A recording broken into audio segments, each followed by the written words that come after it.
So, Dr. Dennis, I'm excited to talk to you today. You have had such an interesting background and career. I'll be honest, you're the first person I've ever met that is from Tanzania that also lives in Japan. I don't know. Yeah, actually, you may be the first person ever with that unique combination.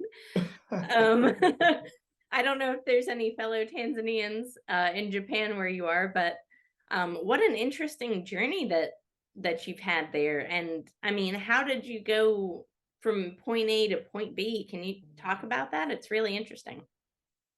Sure. Thank you very much, Tara, for the invite. I'm really excited to talk to you. I know you've been doing great work, and I'm open to share my journey, what I've gone through, the career-wise, the personal growth as well.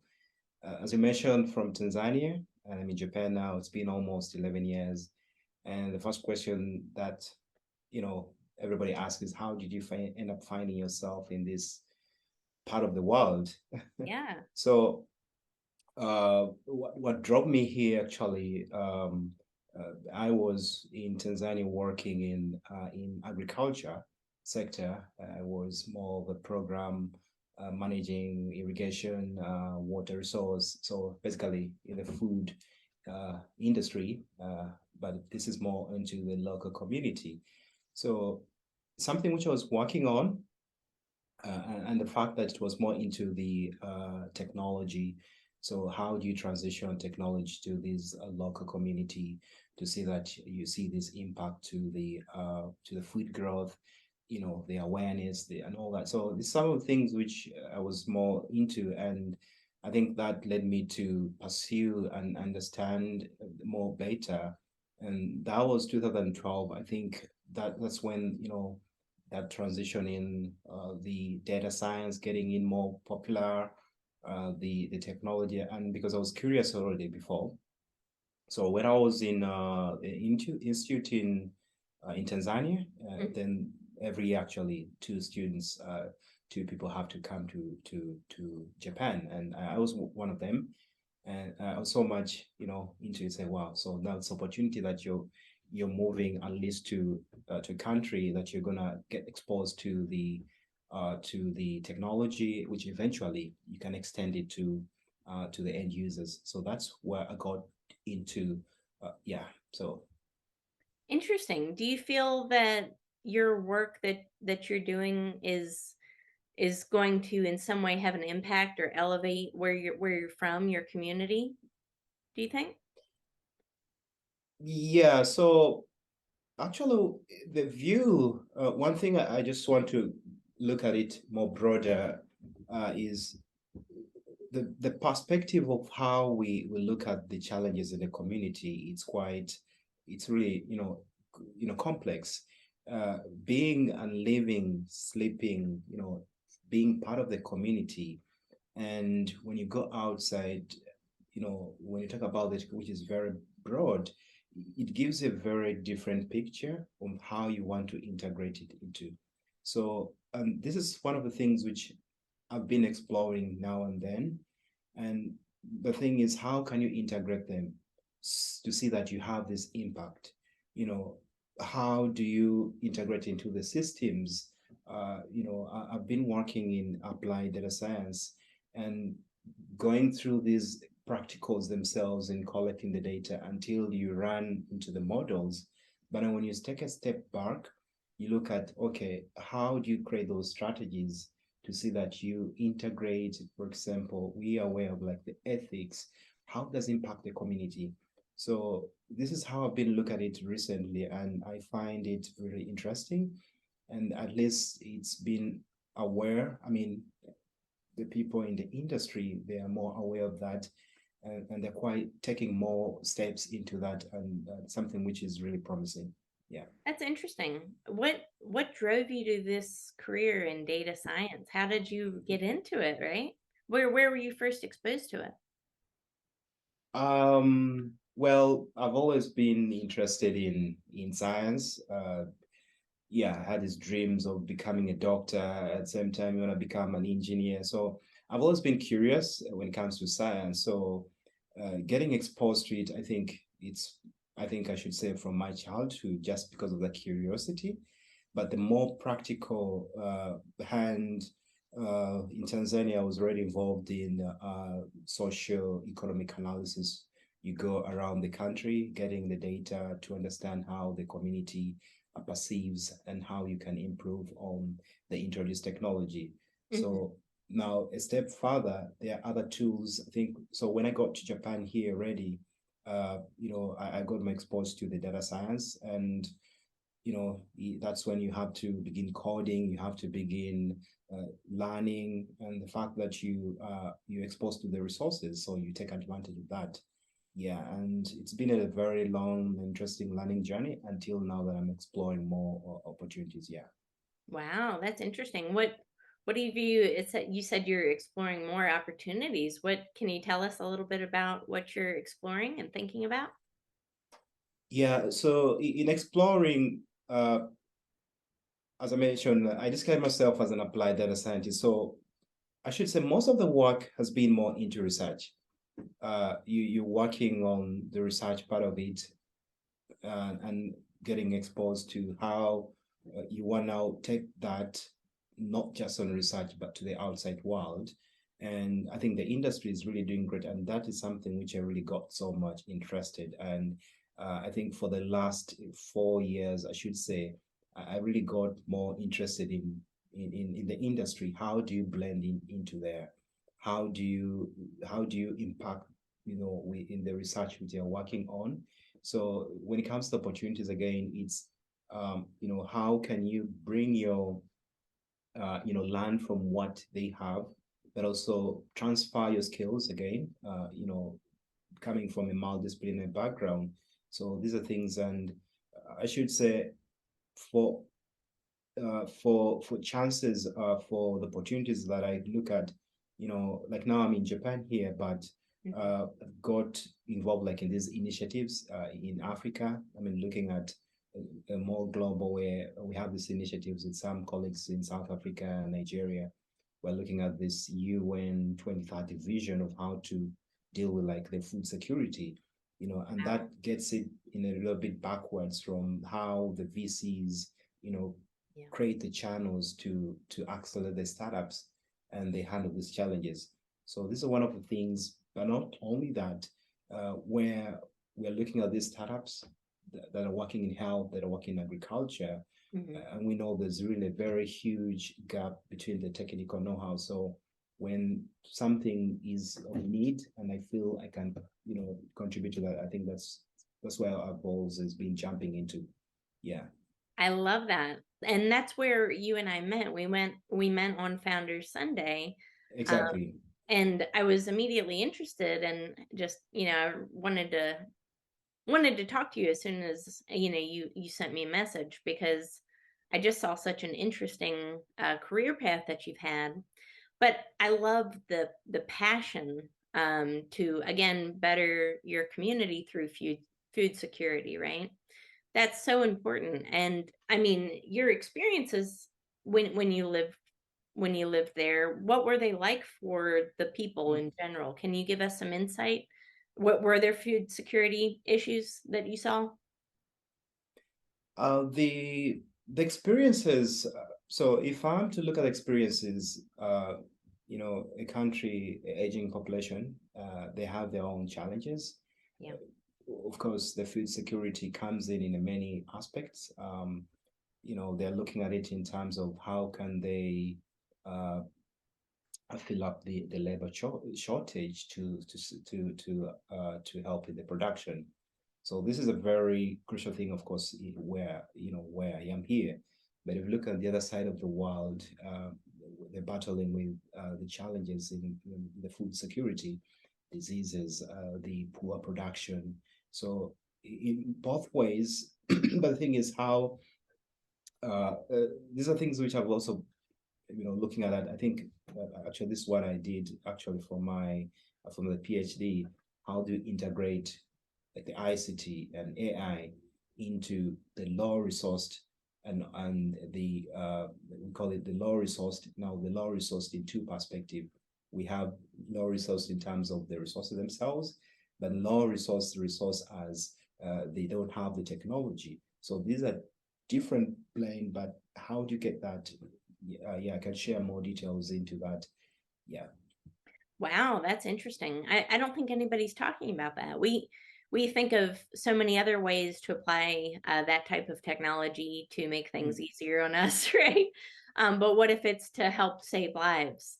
What if it, mm, and it just doesn't get talked about in that same capacity? It's mm, everything is how to use it to get a better, more efficient product or service or experience. But what if it's also to save lives for disadvantaged peoples, right? mm, Um, exactly. that's so important, and I you don't think about it until somebody mentions it. So it's important to, when we're thinking of technology and how to better the world, they can go hand in hand, not just to better conveniences, but also to, better the lives of people. Mm, Things like mm, food security, right? exactly. So that's an interesting path that you have had. And what about these startups that you mentioned? How do you help support these startups in these countries that you talked about? Sure, it's something which I would love to talk about. So, one of the, it's called, this is more into biotech. I met these co-founders of mine coming from research, and they're working on developing organic biopesticide. So it still goes to the food security. So we know a lot of work has been done into research, but it's so unfortunate that if you look at it from some of the African countries, it remains in the shells. A lot of work has been published, but what goes out is a little bit, it's not what we expect. And the essence of education or the essence of research is to see that you impact the society. So taking it from the idea into the more business world is a little bit challenging. So what we look at, what I work on, what are the strategies we can make? What can we learn from? What frameworks do you create? The roadmaps do you work on? Like if you look at the biotech, the industry is there. I mean, the market is there. The fact that we are producing, I mean, there's already the chemicals, but Hmm. people to get aware of the organic one and accept it and use it, it's a little bit different. The customers, we call the farmers themselves, their perspective is different. They always want to learn, they want to adopt something after learning it or hearing it from fellow farmer or somebody. So Right. when they find something that is new, that's a little bit in the business world, we find it's really challenging. You have the product, it's patentable, you 100%, it's very effective. So how do you break through that to see that it takes further? It's a thing, and that's how we now get in here. Like, okay, let's look at how do we work with the other partners. Should we continue working on it? How do we? How should we learn? How should we learn from other people who Mhm. are succeeding? So it's a step by step, which I look at that. Yeah. That's amazing. I wouldn't have thought it would have been such a hurdle to cross. It sounds like a fantastic idea for me, organic pesticides, right? But Mm-hmm. it's like anything else in business. Any kind of startup, one of the first hurdles that you have is building that trust within a community, right? So, Exactly. and that is one of the hardest things to do. You know, as a business owner, the first lesson you should learn is put your ego at the door, right? We've all already always been there. Everyone has. Mm-hmm. And that, to build the community first before anything happens, right? And you build Mm-hmm. that community, you understand your community, and then design, implement, and whatever. But it's important because your messaging has everything to do with your success, right? So how is it going then? How is the transition going with these farmers? Are Do you feel like they're adapting to this belief in this organic pesticide? Um, Yeah, so a lot of great work is done by the other co-founders in Tanzania, and what we're working on now is looking at the awareness. So creating training them, Yeah. that's the first thing they need to know. Facing them, going door by door, and Wow. then demonstrating that they see that, and that is becoming really effective. And we've grown, at least now we have more than 5,000 plus. That's been a very short time. And also, yeah, so that's one of the things we're looking at, that That's how can we great. scale it? Yeah, how can we scale out? I know, to gain trust again with the farmers, they have this kind of a path, they always laggard. So, but once they believe and trust it, you'll be surprised of how they're gonna take it up. Yeah, That's amazing. And it's a win-win for everybody. I think, exactly. when the end consumer really understands that it's a win-win for every single person and party involved, nature's winning, they're winning, a startup company is winning, a new company, a new business, right?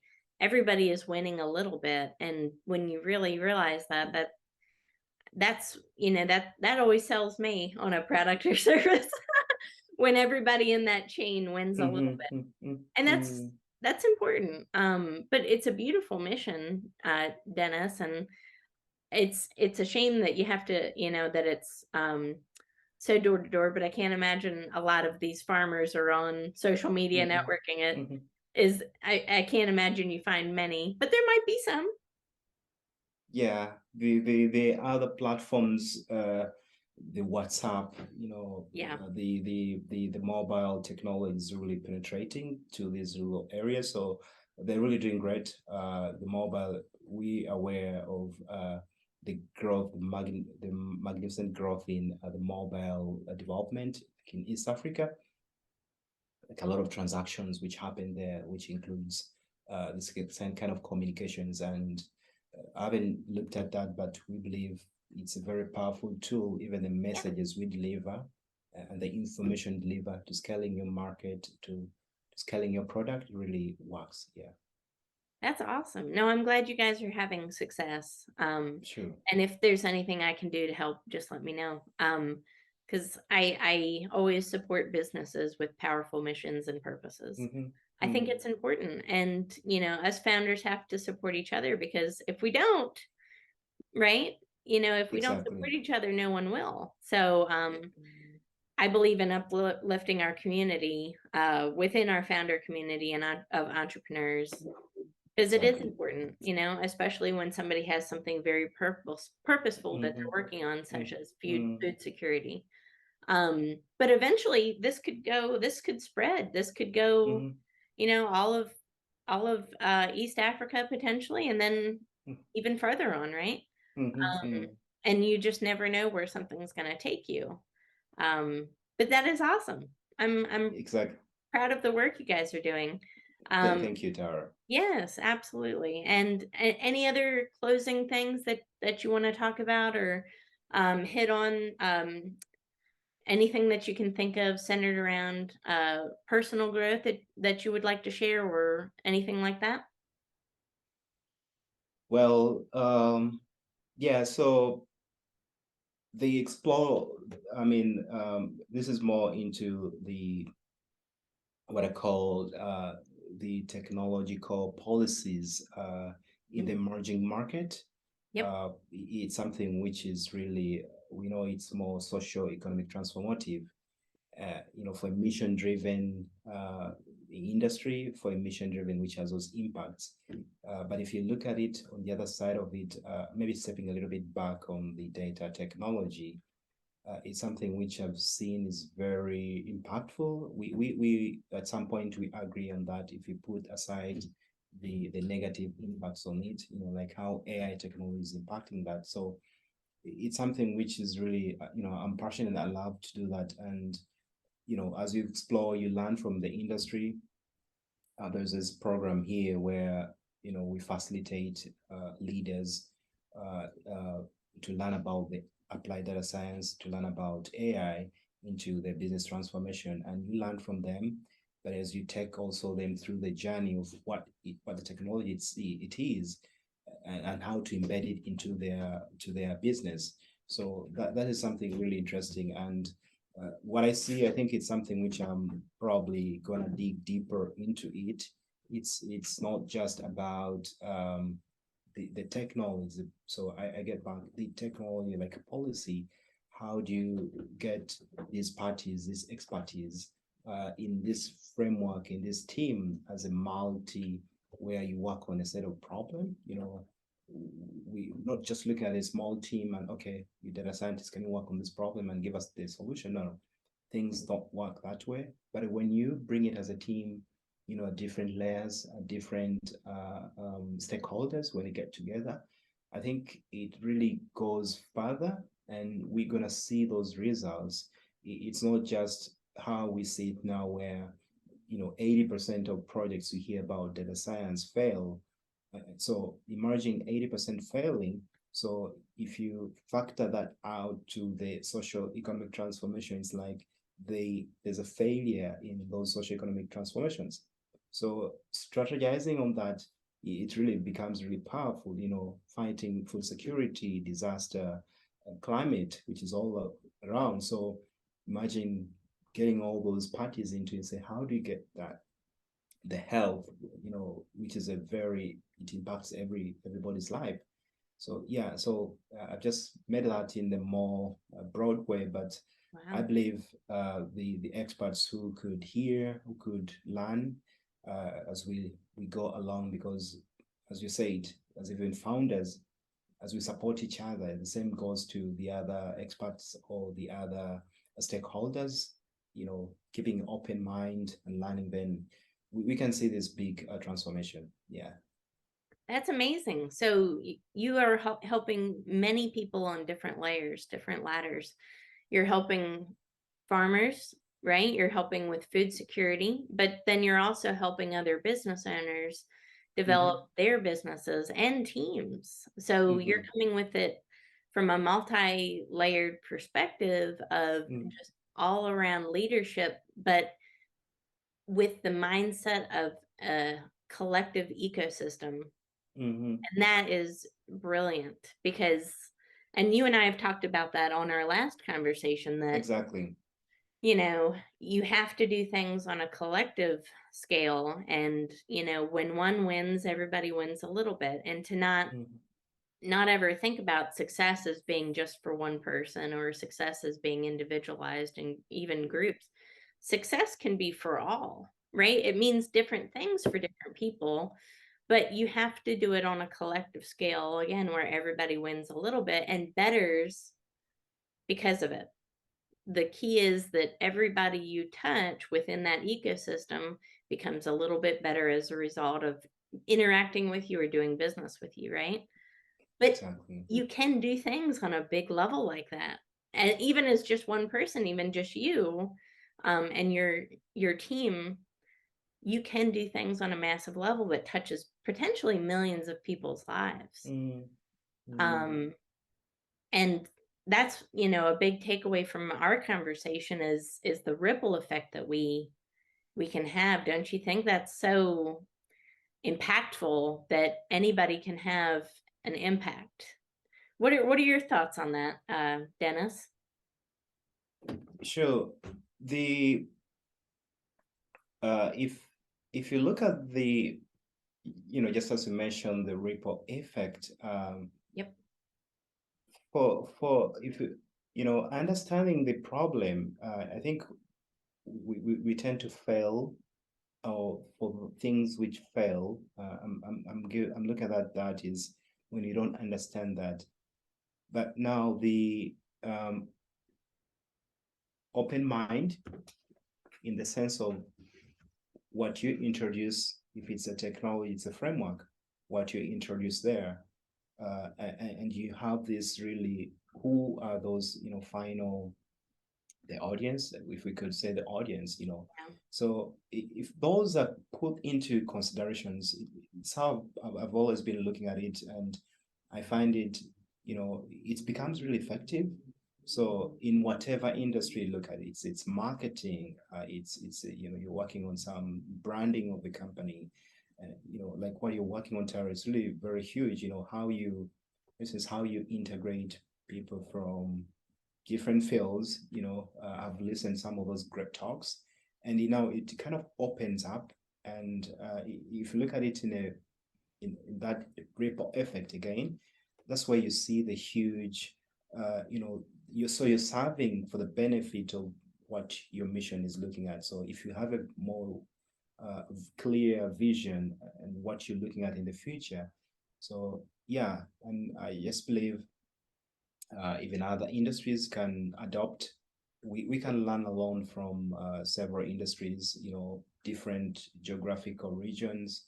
It's not solely like, the West or the East. There's always something which you always learn from. Yeah.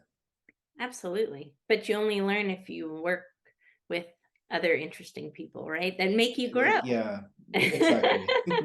That's it. Yeah, yeah. Yeah, and it's good to, be involved in different things and understand different industries and learn the inner workings of, just different stuff because that's what, creates challenge within our brains. That's how we understand Mm, how the world mm. works.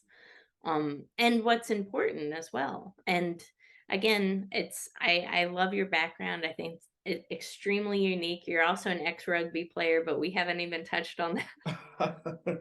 Yeah, yeah, that was one funny thing about the rugby is that in every personal lives we go through challenges, we go through failures, Yeah. and uh, these are kind of the things I moved into rugby because I was extremely, fat, so I felt like I needed to lose weight, and no sport could take me up, so rugby was the option. So that was the first encounter. And then later on in life, when the world turns around and you find, okay, when things turn around, where do you put your resentment? So I could drive it into rugby. So it's so unfortunate in that aspect that I could drive things that way, but I really enjoyed it. I played, it was really fun, and I don't play it now, but yeah, maybe something which I love my family or my kids to give it a shot. Yeah, Yeah, that's yeah. awesome. I love that. Mhm. That's great. Mhm. But what a unique background and story, and I really appreciate what you're doing for this world to make it a better place. Thank So, you, Tara. yes, thank you, and we will, post this in our newsletter. And I would love for everybody that's reading this newsletter to support your mission for your startup, and for your career and what you're doing, because you never know who's watching. And it could be the difference between everything. So I want you to succeed, and I believe in your mission, and I wish you the most success. Thank you very much, Tara, for the invite. And I believe what you're doing is really, if I succeed, everybody succeeds, and you succeed. Yep, Absolutely. That's how it works. That's how the world gets better. But I exactly. appreciate it. Thank you so much, Dr. Dennis.